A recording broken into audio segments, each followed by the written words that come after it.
Hello friends, welcome to my channel. ओम नमः शिवाय, हर हर महादेव। आज हम सुनेंगे सोमवार व्रत कथा।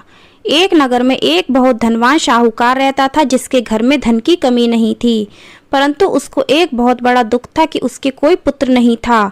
वह इसी चिंता में दिन रात लगा रहता और पुत्र की कामना के लिए प्रत्येक सोमवार को शिव जी का व्रत और पूजन किया करता था तथा सायंकाल को शिव जी के मंदिर में जाकर शिव जी के विग्रह के सामने दीपक जलाया करता था। उसके उस भक्ति भाव को देखकर एक समय श्री पार्वती जी ने शिव जी महाराज से कहा, महाराज, यह शाहूकार आपका अनन्य भक्त है और सदैव आपका व्रत और पूजन बड़ी श्रद्धा से करता है।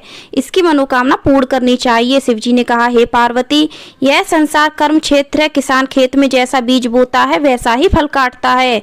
इसी प्रकार इस संसार में जो जैसा कर्म करते हैं वैसा ही फल भोगते हैं। पार्वती जी ने अत्यंत आग्रह से कहा, महाराज, जब यह आपका अनन्य भक्त है और यदि इसको किसी प्रकार का दुख है तो आपको अवश्य दूर करना चाहिए, क्योंकि आप सदैव अपने भक्तों पर दयालु होते हैं और उनके दुखों को दूर करते हैं। यदि आप ऐसा नहीं करेंगे तो मनुष्य आपकी सेवा, व्रत और पूजा क्यों करेंगे? पार्वती जी का ऐसा आग्रह देख शिव जी महाराज कहने लगे, हे पार्वती, इसके कोई पुत्र नहीं है। इसी चिंता में यह अति दुखी रहता है। इसके भाग्य में पुत्र न होने पर भी मैं इसको पुत्र की प्राप्ति का वर देता हूँ, परंतु यह पुत्र केवल 12 वर्ष तक ही जीवित रहेगा। इसके पश्चात वह मृत्यु को प्राप्त हो जाएगा। इससे अधिक मैं और कुछ इसके लिए नहीं कर सकता। यह सब बातें साहूकार सुन रहा था। इससे उसको ना कुछ प्रसन्नता हुई और ना ही कुछ दुख हुआ। वह पहले जैसा ही शिवजी महाराज का व्रत और पूजन करता रहा। कुछ काल व्यतीत हो जाने पर साहूकार की स्त्री गर्भवती हुई और 10वें महीने उसके गर्भ से अति सुंदर पुत्र की प्राप्ति हुई। साहूकार के घर में बहुत खुशी मनाई, परंतु साहूकार ने उसकी केवल 12 वर्ष की आयु जानकर अधिक प्रसन्नता प्रकट नहीं की और ना ही किसी को भेद बताया। जब वह बालक 11 वर्ष का हो गया तो उस बालक की माता ने उसके पिता से उसका विवाह आदि करने के लिए कहा, तो वह साहूकार कहने लगा कि अभी मैं इसका विवाह नहीं करूंगा, अपने पुत्र को काशी जी पढ़ने के लिए भेजूंगा। फिर साहूकार ने अपने साले अर्थात बालक के मामा को बुलाकर उसको बहुत सा धन देकर कहा, तुम इस बालक को काशी जी पढ़ने के लिए ले जाओ और रास्ते में जिस स्थान पर भी जाओ यज्ञ तथा ब्राह्मणों को भोजन कराते जाओ। वह दोनों मामा और भांजे यज्ञ करते और ब्राह्मणों को भोजन कराते जा रहे थे। रास्ते में एक शहर पड़ा। उस शहर में राजा की कन्या का विवाह था और दूसरे राजा का लड़का जो विवाह कराने के लिए बारात लेकर आया था वह एक आंख से काना था। उसके पिता को इस बात की बड़ी चिंता थी कि कहीं वर को देखकर कन्या के माता पिता विवाह में किसी प्रकार की अड़चन पैदा ना कर दें। इस कारण जब उसने अति सुंदर सेठ के लड़के को देखा तो मन में विचार किया कि क्यों ना दरवाजे के समय इस लड़के से वर का काम चला लिया जाए। ऐसा विचार कर वर के पिता ने उस लड़के और मामा से बात की तो वे राजी हो गए। फिर उस लड़के को वर के कपड़े पहना तथा घोड़ी चढ़ाकर कन्या के दरवाजे पर ले गए और सब कार्य प्रसन्नता से पूर्ण हो गया। फिर वर के पिता ने सोचा कि यदि विवाह कार्य भी इसी लड़के से करा लिया जाए तो क्या बुराई है। ऐसा विचार कर लड़के और उसके मामा से कहा, यदि आप फेरों का और कन्यादान के काम को भी करा दें तो आपकी बड़ी कृपा होगी और मैं इसके बदले में आपको बहुत कुछ धन दूंगा। तो उन्होंने स्वीकार कर लिया और विवाह कार्य भी बहुत अच्छी तरह से संपन्न हो गया।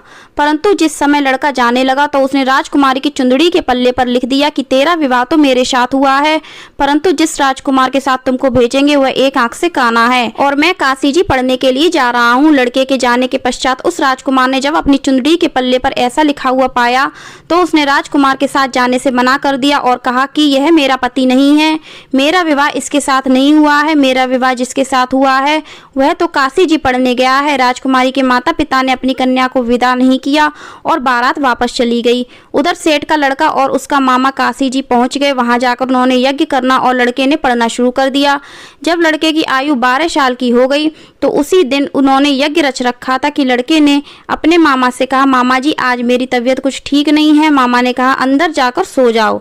लड़का अंदर जाकर सो गया और थोड़ी देर में उसके प्राण निकल गए। जब उसके मामा ने आकर देखा तो वह मुर्दा पड़ा है तो उसको बड़ा दुख हुआ और उसने मन में विचार किया कि यदि मैं अभी रोना पीटना मचा दूंगा तो यज्ञ का कार्य अधूरा रह जाएगा। अतः उसने जल्दी से यज्ञ का कार्य समाप्त कर ब्राह्मणों के जाने के पश्चात रोना पीटना आरंभ कर दिया। संयोगवश उसी समय शिव पार्वती जी भी उधर से जा रहे थे। जब उन्होंने जोर जोर से रोने की आवाज सुनी तो पार्वती जी कहने लगी, महाराज, कोई दुखिया रो रहा है, इसके कष्ट को दूर कीजिए। जब शिव पार्वती ने पास जाकर देखा तो वहाँ एक लड़का मुर्दा पड़ा था। पार्वती जी कहने लगी, महाराज, यह तो उसी सेठ का लड़का है जो आपके वरदान से हुआ था। शिव जी कहने लगे, हे पार्वती, इसकी आयु इतनी ही थी, वह यह भोग चुका है। तब पार्वती जी ने कहा, हे महाराज, इस बालक को और आयु दो, नहीं तो उसके माता पिता तड़प तड़प कर मर जाएंगे। पार्वती जी के बार बार आग्रह करने पर शिव जी ने उसको जीवन वरदान दिया और शिव जी महाराज की कृपा से लड़का जीवित हो गया।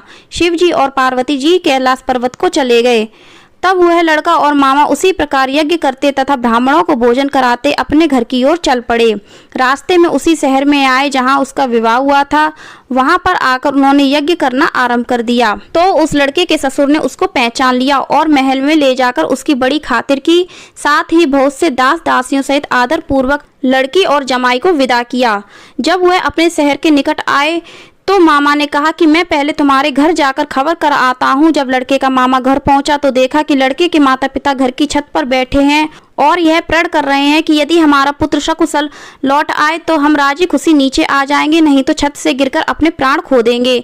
इतने में उस लड़के के मामा ने आकर यह समाचार दिया कि आपका पुत्र आ गया है, तो उनको विश्वास नहीं आया। जब उसके मामा ने शपथ पूर्वक कहा कि आपका पुत्र अपनी स्त्री और बहुत सारा धन के साथ लेकर आया है, तो सेठ ने आनंद के साथ उसका स्वागत किया और बड़ी प्रसन्नता के साथ रहने लगे।